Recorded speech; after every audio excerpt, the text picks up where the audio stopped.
G'day, this is Andy from Melodie. Rogers and Hammerstein, Lieber and Stoller, Lennon and McCartney, Jagger and Richards, Bacharach and David, King and Goffin, Anderson and Ulvaeus, Ashford and Simpson, John and Torpen, Eric B and Rakim, Elliot and Timberland, Critter and Dorfmeister, Sasha and Digweed, and my personal favourite, The Captain and Tennille. The modern musical landscape is rich with gloriously productive partnerships, and at Melodie we consider ourselves truly blessed to feature some absolutely cracking couples. The mind-bendingly versatile and prolific Cookie Cartel. The shadowy princes of perfect pop, Concierge. The simply dreamy Academy. The sonically ambidextrous Left-Handers. And the synergistic Siamese song beast that is Ink. In a bid to understand the magical mechanics of duos, I had a quick Q&A with some of these maestros to try and find out why two heads are better than one. Hi, I'm James from Ink Production Music. I'm David from Ink Production Music. Hi, I'm David. And I'm James. And we're Left-Handers. Hey, how's it going? My name is Zachary. I'm a writer and a producer here in Brisbane, Australia, and I'm here with my duo partner, Tom. I'm Tom. Our duo is called Academy. Well, I think the best thing to do is start with how we found each other, which was on Tinder. No. I was going to make the same joke. Get out of it. We both found each other. I was working in the music industry for a major record label, and Zach was part of this talent show that I was working on. And we kind of just connected there on that show. It was rather sort of organically. And then we thought, hey, let's get together, let's do some stuff. So we kind of started, kind of traveling up to Brisbane. Zach would come down to Sydney. And it just kind of happened that way. It was just very organic. And I think we just got together one day and thought, hey, we should write music together. Met at QUT, university in Brisbane, Queensland. And I worked there as a studio technician or an audio engineer, and met David purely out of someone that booked the studio, and then we kind of did a record together, and then that turned into another record, and then I guess just established like a working relationship. Yeah, we just decided to make music together because we liked doing it away from work. Yeah, we liked inventing music together, and it turned out we're both left-handers, so that means we could actually swap musical instruments. Well, we both met at AFTRS, Australian Film Television Radio School. We collaborated on our first film, and we've never looked back. No, that's right. And then we hooked up again because we were both writing music for Melodie, and we thought we both had interesting genres, I guess, that could come together. Strengths. Yeah, different strengths, different skills.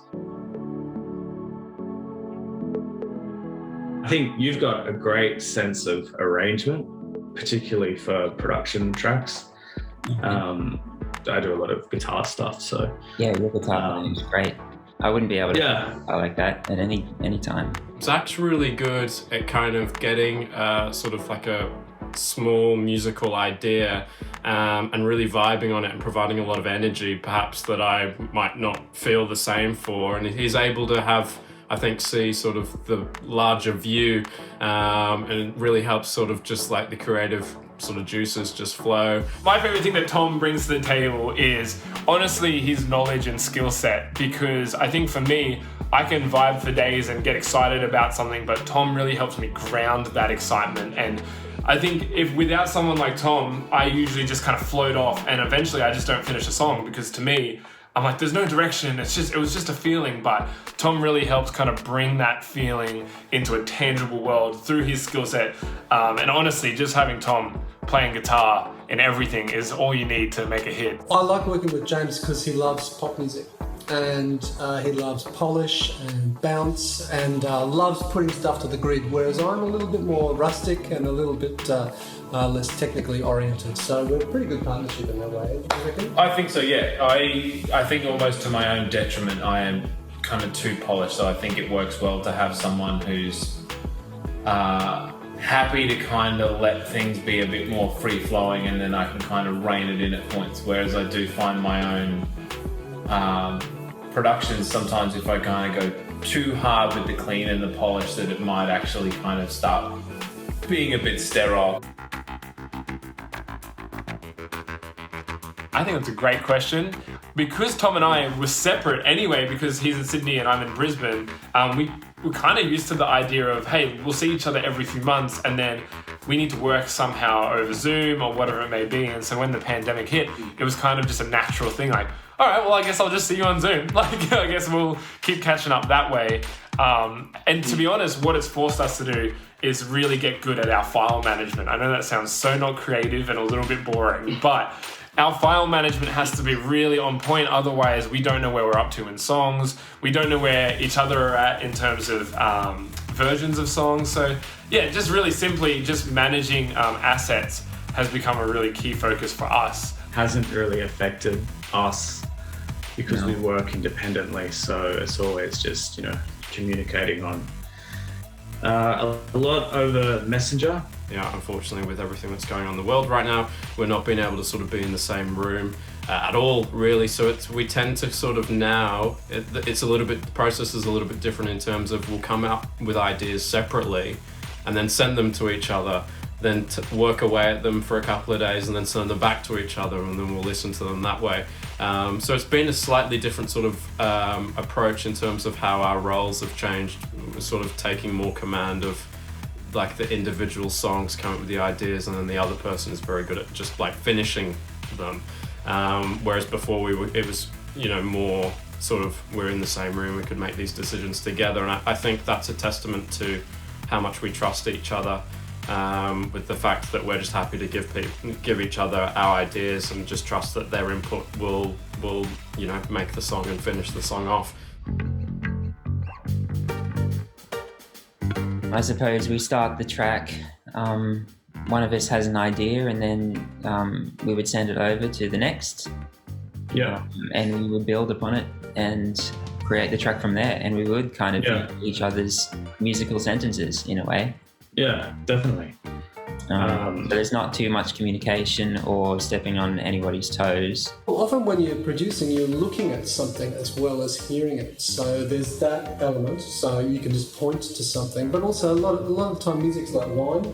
You know, if you say that wine tastes buttery or toasty, you're not actually saying there's butter and toast in the wine, but you're kind of inventing a language to describe something that, well, like music often defies description. So sometimes we've got our own language for what things are called. There's definitely a kind of language that definitely people in audio kind of use, or, you know, there'll be adjectives and stuff, or it's something sharp sounding or whatever, like, and you can even pull out brand new words. But I think we both sometimes will understand what the person's kind of getting at if they say the song's too rounded, or it's too flat, or it's too anything really. And I think the other person will, for the most part, pick up on what they're kind of putting down. I think we're quite good, perhaps not finishing each other's sentences. I think we're both capable of doing that musically ourselves, but I think in terms of augmenting each other's sentences and just taking that to the next level, I think that's probably where it comes into play. I really like where Tom's head's at, even when I don't agree, if that makes sense. You know, even when I'm like, oh, maybe we should go this way, but we both trust each other in that process, and we both know that, hey, if this person, in a weird way, you kind of choose what you'll dine a dish for. Does that make sense? Where it's like, hey, I really believe this shaker part is worth keeping. Tom's gonna know that I believe that it's worth keeping, you know, or vice versa. And so, That's right. and you know, if Tom's passionate about a certain part, I know that that's because he's connected to it. And so I do definitely trust that, and that definitely helps us speed up that process. Yeah. If I was going to be biased, I would say there's a really terrific Brisbane ukulele and double bass duo called Tyrone and Leslie. I really think that they've got something very special. They're only just starting out, they've only been going for 20 years, but I think soon they're going to be getting to cult status. But if you're asking me seriously, I'd say probably this lovely Norwegian duo called Kings of Convenience. They're a little bit like a Norwegian Simon and Garfunkel, if you can imagine that. I'm a massive Simon and Garfunkel fan, just because that's kind of my thing, and I think that what they have done together is awesome and has stood the test of time, and just like the emotion that they bring to within each other's songs. I got to go back to the 80s and say Hall & Oates or Wilson Phillips, even, mainly because my partner likes to sing karaoke over the top of them. I would say maybe the Veronicas, classic Veronicas. Oh yeah. Daft Punk.